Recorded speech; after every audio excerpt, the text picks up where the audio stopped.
Hi guys! Welcome to my YouTube channel. This is Will Danza, Realty TV. In today's vlog, kasama ko si Jovi. Yan, siya yung resident na project manager ko sa mga units na nabebenta ko with SMDC. Then yung mga clients ko na gusto magpa-furnish, whether it's fully furnished, basic finish, sa kanya ko nare-refer kay Jovi. So siya na for almost 2 years na, no? 2 years na siya. Ayan. For almost 2 years na lahat ng mga clients ko na gusto magka-furnish, na nasa abroad, nasa Pinas, na reliable na furnishing service kay Jovi. So ngayon, nandito kami sa Bloom Residences para ipakita sa inyo yung natapos na project dito na 2-bedroom unit, 32.5 square meter na owned by my client based in Hong Kong. Hong Kong, sir. Okay. So guys, sige, di natin pagtagalin. Pakita natin kay sa inyong mga viewers. So Jovi, pwede mo kaming i-tour dito sa living room? Yes, sir. Bali dito, yun, sir, yung pagpasok natin sa dito yung living room natin. Bali dito, naglagay tayo, sir, ng 3-seater na sofa bed. And then, ayan. Tapos, naglagay ulit tayo dito ng French mirror para pampaluwang ng space natin. And dito, nag-install tayo ng cabinet, overhead cabinet. Bali mga extra storage, yan. Bali 4 door ito. Yan. Yan, lahat yan soft close. And then naglagay din tayo dito ng TV 43 inches and wall cladding. Yan. Tapos dito sa ilalim meron din tayong extra cabinet pa. Bali push button siya. Wala na tayong makikitang handle niya. Para malinis na siya tingnan lahat. Yan. Tapos, naglagay tayo ng center table and rack. Ito yung buong living room natin. And then, dito tayo sa dining. So, sa dining, naglagay tayo ng pendant light para mas kung may kakain, mas okay siyang yung lighting na dito medyo maliwanag siya. Naglagay tayo ng 4-seater dining table. Yan. Scandinavian din yung dining table natin. And then meron tayo dito yung pendant lamp natin dito natin nilagay. And naglagay din tayo ng cove light and pin light. Yan yung mga pin light natin, cove light. Sa pin light natin, ayan, makikita nyo, tricolor siya. And, ayan, yung bumubuo ng dining and living room natin. Pagpasok naman natin sa pinto, anong gawing kanan, andito naman yung kitchen natin. So, sa kitchen, naglagay tayo dito ng lalagyan ng microwave.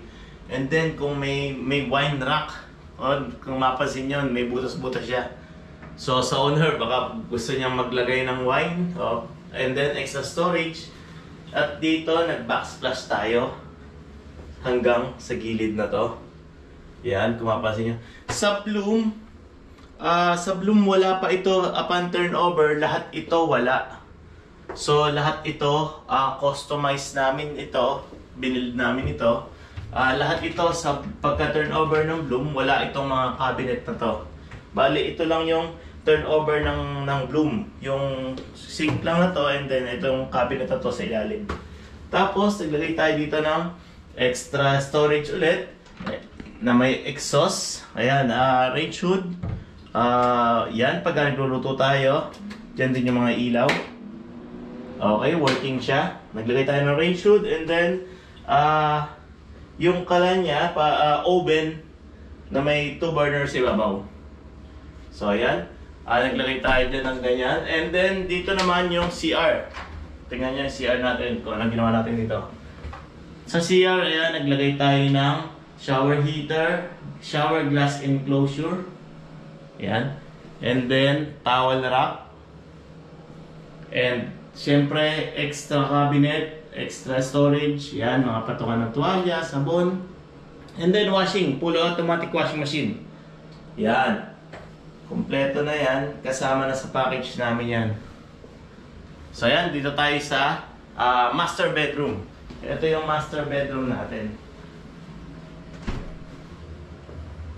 ito yung master bedroom natin. Nilagyan natin siya ng full size bed frame, and then mattress natin, yung spring type syempre.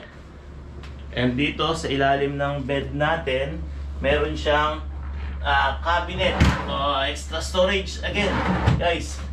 Kasi gusto natin i-maximize yung mga storage natin dito. Tapos dito, naglagay tayo ng, ipinul na natin hanggang sa ibabaw yung mga cabinet natin. Ayan, push button lang ito lahat. And then sa ibabaw din, meron din siya.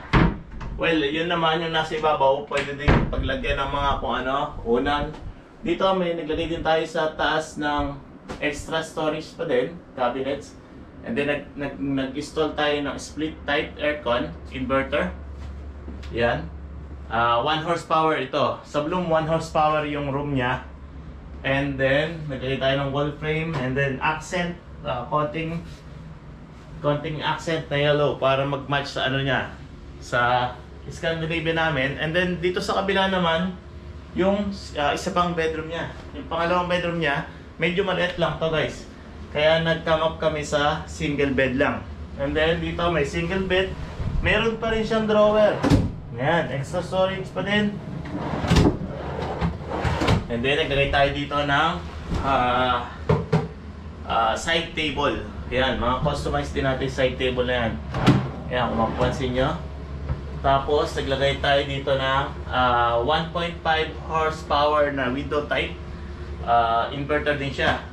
And then, dito, kasi yung anak ni ma'am is lalaki student, naglagay kami dito ng table niya, study table or working table, na may mga drawer din sa ilalim.